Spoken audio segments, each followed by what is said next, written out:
It was a hidden secret until now. In Manitowish waters, only Al Capone's mobsters knew what really went on at this place.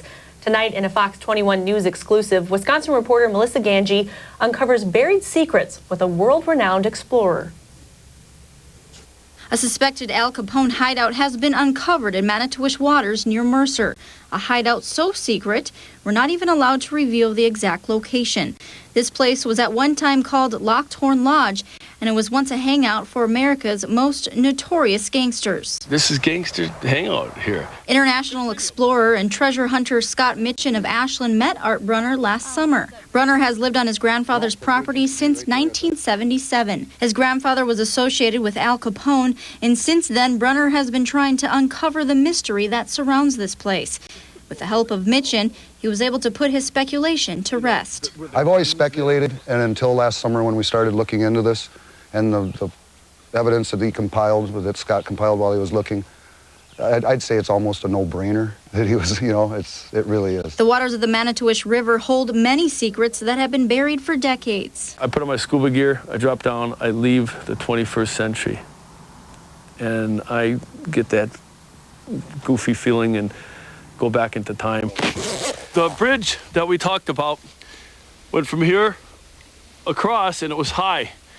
And of course, bringing all the supplies over and recreation, they'd throw things in, fire guns, and drop stuff.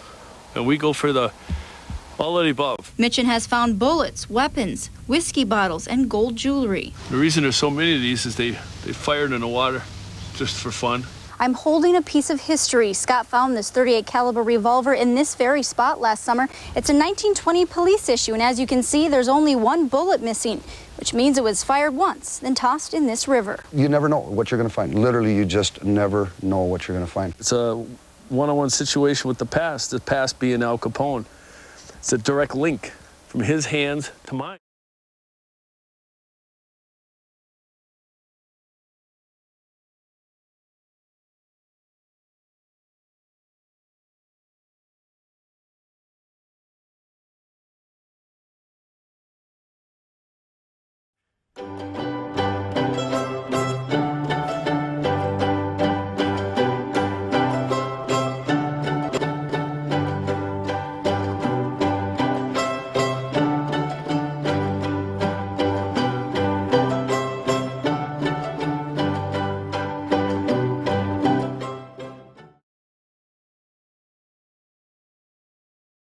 To be the site of one of the most infamous stashes of hidden treasure in the Midwest, John Dillinger's suitcase.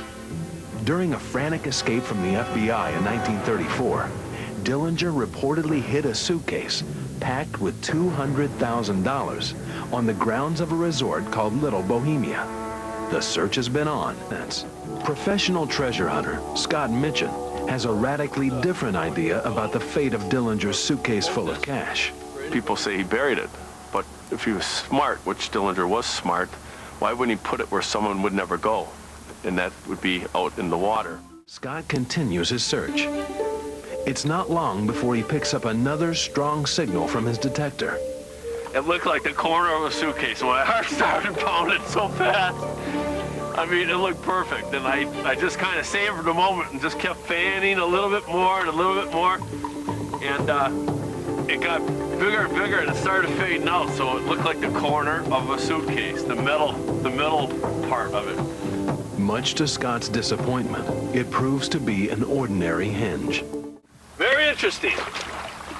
Cold but excited, Scott reviews the treasures he found. This is pretty good for a short period of time.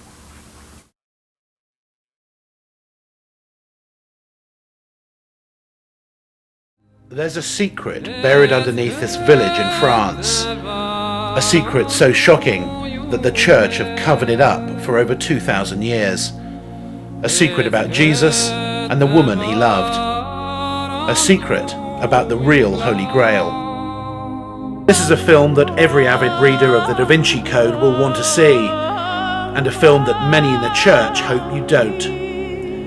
With the world's interest on the subject stirred by the phenomenal success of Dan Brown's novel, and with the Vatican's former enforcer now enthroned as Pope Benedict, Blue Book Films are proud to present this groundbreaking documentary.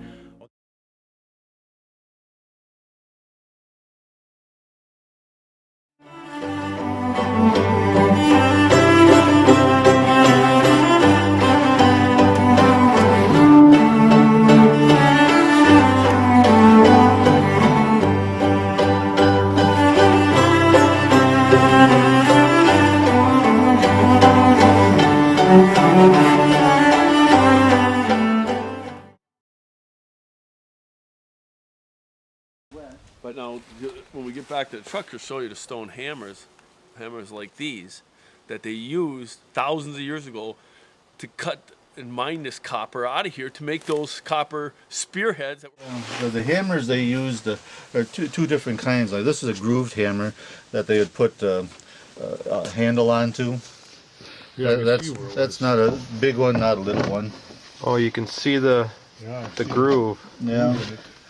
Maybe 6,000, 7,000, 8,000 years. We don't know exactly how old this is. This is well, Dave, go ahead. The pit. Yeah. All of this material that we're standing on came out from this pit. Yeah. This is two prehistoric pits that must be extremely deep, and we're standing on the material that came out of the pits. The copper is still in here, believe it or not. 40 feet of this was sticking out of the ground. The water level was near where the pits are.